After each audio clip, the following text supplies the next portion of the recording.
Markian! Markian! Okay, I'm going to show you from the very beginning-ish how to make just basically any potato, be it like home fries or French fries especially. All potatoes, excuse me, like I told you, have gluten, like just a part of what it is. Like you eat them straight away like a baked potato. That's why it's so heavy and mushy, and you add things to it to lighten it up a little bit, even though it's like butter or whatever, sour cream. It just lightens up the texture. But starting from the beginning, have a strainer, or even if you don't have a strainer, if you have a bag, even if it's like the supermarket mesh one, run that underwater and try to move it around, or poke holes in the bag with a fork, then fill it with water to wash off any dirt, any grit, any not so much bacteria you have to worry about unless they're moldy. But yeah, you take the potatoes, patates, rinse them off. I'm sure, I hope you already know that, but just in case you didn't, I use not hot, not cold, but a little warm water, because I want the grip on them to be, you know, some potatoes just feel slippery when you get them wet. I don't know if you have that problem, but yeah, rinse them off. It's not a ton of potatoes until you reach that point where always put your hand over, because you never know, and I learned this as a kid, the knife can slide, especially on a big potato, so there's no worry, because I used to hold them like this, even with my fingers curled, and that's when the potato went sideways, and it was like, bah! Can't find the cut that I have. But yeah, I cut them into quarters. I don't know if you can see the quarters. Just takes a minute. Oh, real quick, I already have water boiling. The best thing you can do, like I learned in restaurants, which seem dumb until I watch it happen, when you're boiling water, put it on a high flame, but put a lid on it. And I feel like you probably know that too. So as it gets hotter, all of that heat circulates versus just coming out. That's why it gets hotter faster. Sorry, I'm a little stuffed up. For something like this, like it has the measuring marks, I think this was 2 cups of water. So I can eyeball like a 1/4 cup of salt, flavor your water. I like garlic salt because I like garlic, even though I shouldn't eat too much. Put maybe like 1/8 of a cup to a 1/4, depending on how much potatoes you have, then multiply that. Then you can get into your powders. That's how sometimes you'll eat like hash browns or French fries, and you're just like, wow, these taste fantastic. Yeah, they boiled them and they added seasoning so that while it's boiling, it lets out the gluten, and lets in the flavor. A little bit of garlic salt, even though I put garlic, just regular garlic powder, even though I put garlic salt, like I can already smell it. I don't want it all to be salty. I want some actual garlic in there. And my favorite, which I'm actually going to do when I'm tossing the potatoes, is rosemary. I'm not of the French rosemary or the Provence, which really tastes great. I don't know if you know it, but check it out. But I'm just going to go back, quarter these potatoes, because they also shrink, like you know.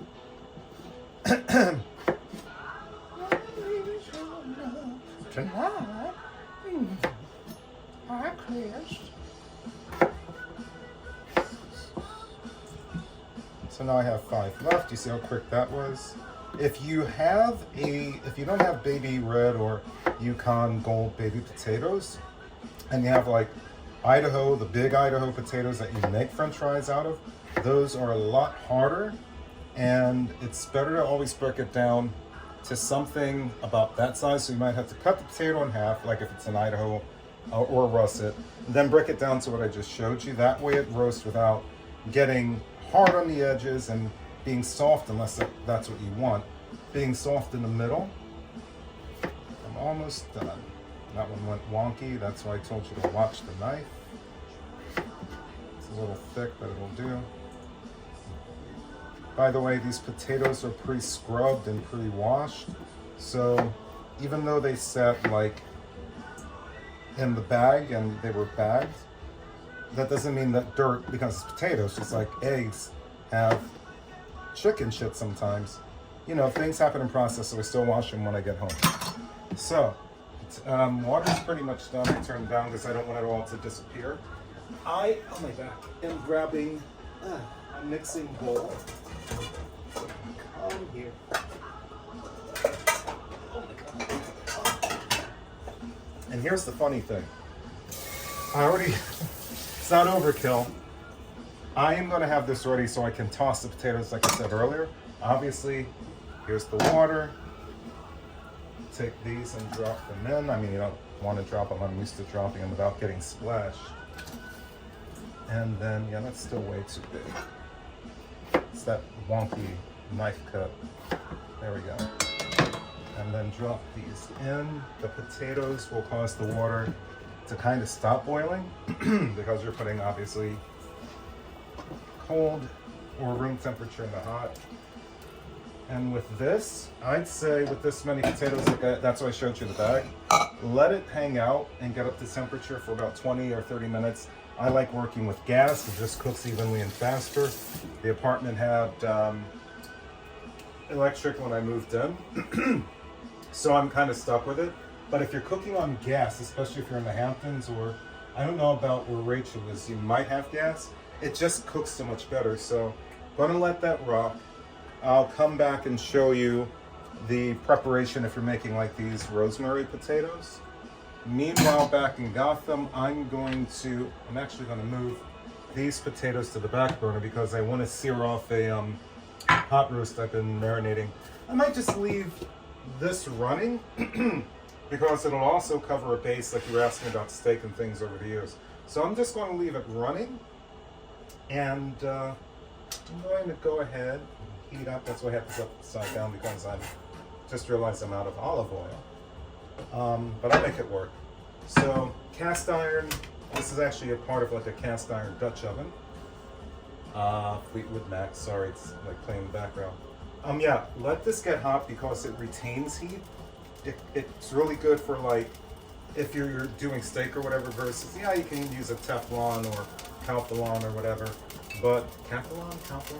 Either way, I prefer, and a lot of people prefer cast iron for meat because you don't have to deal with the fire back and forth and whatever. So I'm just going to spread some olive oil. And I don't know if you know how to prepare garlic. There's an easy way I learned ages ago. Well, let's just say decades ago. It sounds like I'm 100 years old. Garlic is really simple to, you see people with the crushers. I have one of Molly's, but the way how chefs tend to do it, you just put a knife, like a butcher knife, this way on the side, push down, and there goes the skin, right? You hear like the crunch. And then all you have to do, instead of fiddling with the skin before you put it in the press, is literally, see, it fell out. I didn't get a chance to peel the skin to show you. Throw that in.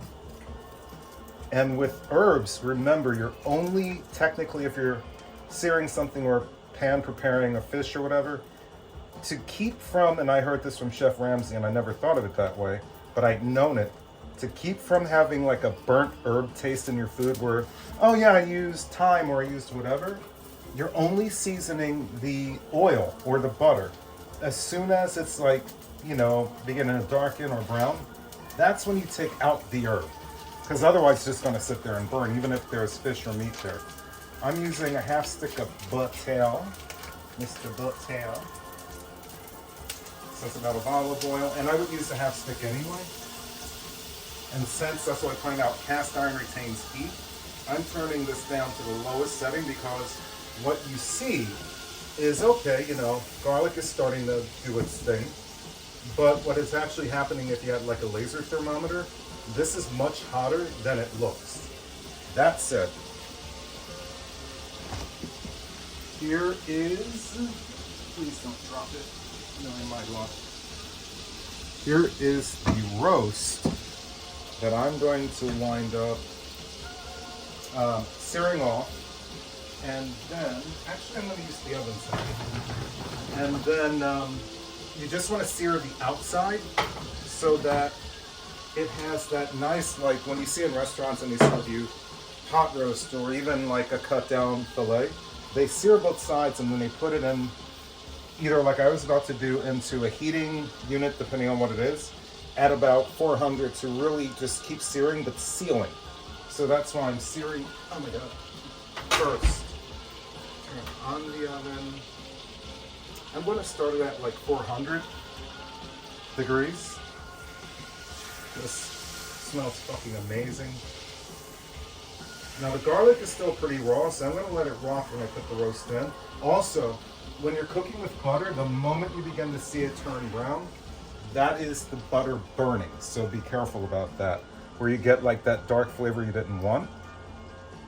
Interesting thing about this roast, like if you, I don't know if you can see it and I don't want to drip everywhere, but there's a red spot and then the rest is kind of like, this is actually how meat looks when they bring it out. So when you see meat in the supermarket, and it's all like at Wegmans, super red, that is food dye to make it more appealing. I don't know if you knew that.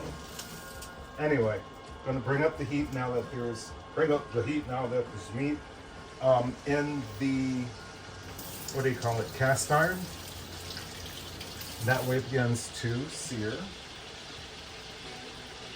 And then I'm going to spoon out, because I cut onions up and I don't want to tilt this, but it's full of like herbs. Soy sauce is really great to marinate meat in.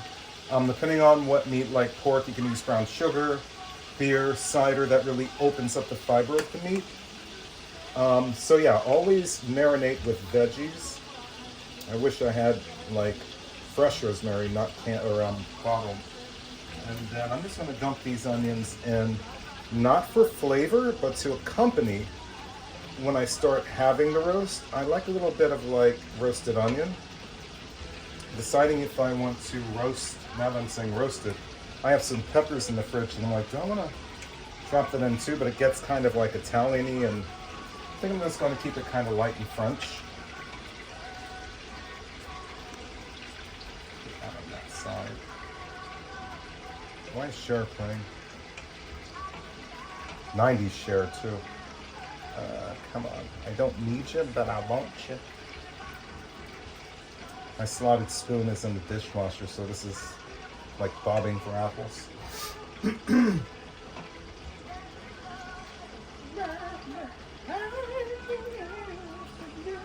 there's something else in there. Here's the thing, and I think I'm going to hold on to this marinade, is you can just dump it down the drain. You can save it for a day or two and make a soup and make sure it's like properly heated. It's almost like a pre-broth that you made, but I'm going to actually use it to, when this is cooking, to baste the roast when it's like all situated and what have you in the oven. So I'll pour it when I baste it.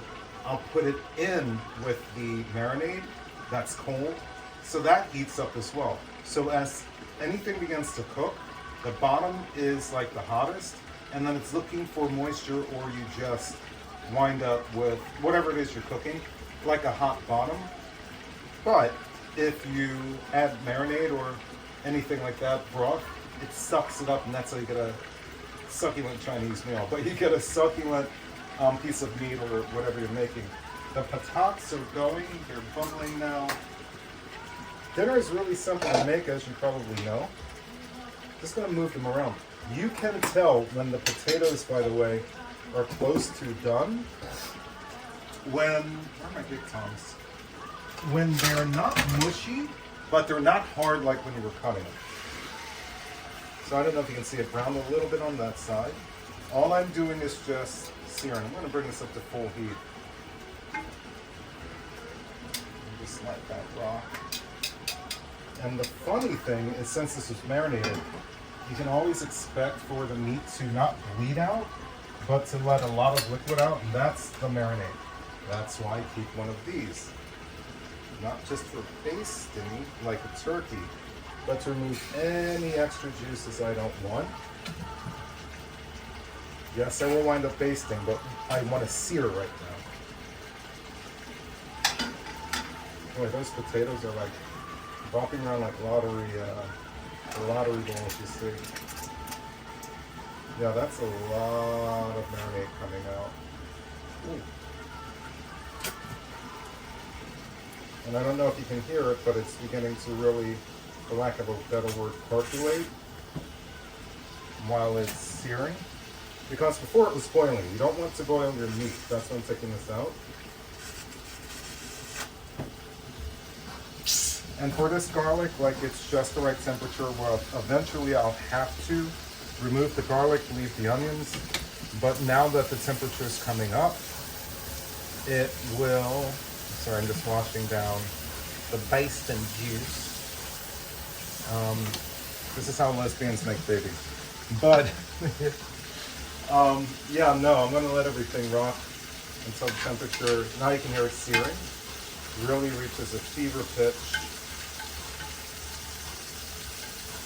And all of this I'm going to wind up, instead of sending you a giant movie, I'm going to like post it on YouTube and send you a link or iCloud, because this would be way too long and too big of a file to text you. And remember, what you're seeing, if you see a sear, so only on the outside, obviously you're not cooking a steak. But if it's not really dark, that's fine, because all you're doing is sealing. That's why the basting, or the marinade came out and I had to baste it. There was no blood like when you make a steak. It was all marinade. That means in there, what I'm sealing in is nothing but flavorful juices on top of the beef itself. Boy. Good God, you guys. So they're about, just poke it, you can poke it and feel. They're about a third of the way along. Actually, I'm gonna do this. They're bopping around big time. So I'm going to put the lid on, so like I showed you when it was boiling, obviously it's going to boil with the potatoes like that. And you can hear as you're cooking, at least I'm trained to or used to, you can hear and smell when something is really about to basically need to be turned, or when it's about to be done, just by the kind of sear or whatever you're preparing this way. Even if it's a steak, like I keep saying, that's what I mean. Now this side is more brown because it's much more rapid. The temperature's up on the range, be it gas or electric, and it's a cast iron pot which retains heat. So these are about a third of the way done. This is almost pretty much where I want it to be. And the reason I left all the onions, obviously, like I was saying, is though they might not be brown caramelized like I'm making a steak, this is farther than leaving it, eating it like this, like it's raw onion. So when you put it in the oven and top your cut of meat with it, that cooks down into the meat. Maybe I should do this like Gordon Ramsay. So I'm going to go ahead, pop the tongs. I can tell by that sizzle that this pretty much well on its way. So never forget to grab, and this is where you'll have to hold it, grab the ends, and that same sizzle that I mentioned, you want to hear for a few minutes, like you see the browning on the outside, and let that rock. That way even the end is sealed. You see how it's sticking a little bit? Bring it over into a moisture area. That way it's not just metal on meat. That actually burns the meat, which we don't want. Sizzle, sizzle, sizzle. When it begins to spit, you can see that. That's what you want. So now, obviously, that I'm going to stick this in the oven. Leave the side that is the least brown. Okay, that's enough of Gordon Ramsay. Leave that up, because you put that down and you get this weird crust, like when you're when it's in the oven. So I like to do it the way how the French do it. You sear it off, and I have Montreal steak seasoning. Obviously, I don't fuck around with it like I go in. And I actually want this more center, not just for cooking, but OCD, so that I can put the onions around. I wish I had mushrooms. I forgot mushrooms. But basically, like I was saying, the French way is to coat the outside, where it's not just, yeah, you put the beef in the oven, you seared it off, and you hope for the best. This gives you a nice crust of herbs that cooked down as well. There's a reason I'm showing you. There's already pepper in that, so I don't have to add ground pepper. This is off. Then, going to hit the rosemary because, you know what, I'm going to save that for the potatoes. We have onion, we have garlic, we have salt. So the only thing to do is try, depending, like if this were a flat cut of meat, you know, you could just lay the onions on top. But that's also why I cut them the way that I did, that they will hopefully not make a fool out of me and fit to cook down over. Okay, you guys are just going on the side because you're pissing me off. But the reason I saved the marinade juice is so, like I said about the meat, that's one thing. But instead of staying in there and drying out when you put it in the oven, to let these kind of become oven cooked garlic and onion. My place smells amazing right now. So it's not about an exact pour, but where you can see, depending on what you're cooking, that the bottom is about 1/8 to 1/2 inch, excuse me, 1/4 to 1/2 inch from the bottom with any sort of sauce you're cooking in, or, you know, reusing a marinade. That's when I go for this. So that's done, oven's on, potatoes are boiling. This isn't, which is, oh no, I lied, it's hot. Half the time, depending on what you're cooking, the sides of a cast iron can be touched, but not this time. That I'm going to put to the back for heat. Meanwhile, in Gotham, I gotta wash this thing. Potatoes, I'm gonna guess, are 3/4 done just by looking at them. They're no longer popping around because they're hard. That's a sign. But they're kind of settling because I'm gonna show you something. Remember I put them in clear water? Do you see how gray that is? That's the gluten. So when I'm actually gonna use tongs instead of a spoon. If I grab one of these, you see how it squishes? That's where you wanna be. Because once when it squishes, and then like it's cooked already, once when it squishes, that's going to give you that nice crust but a soft inside. So that, look at how like muddy that water is versus when it was clear.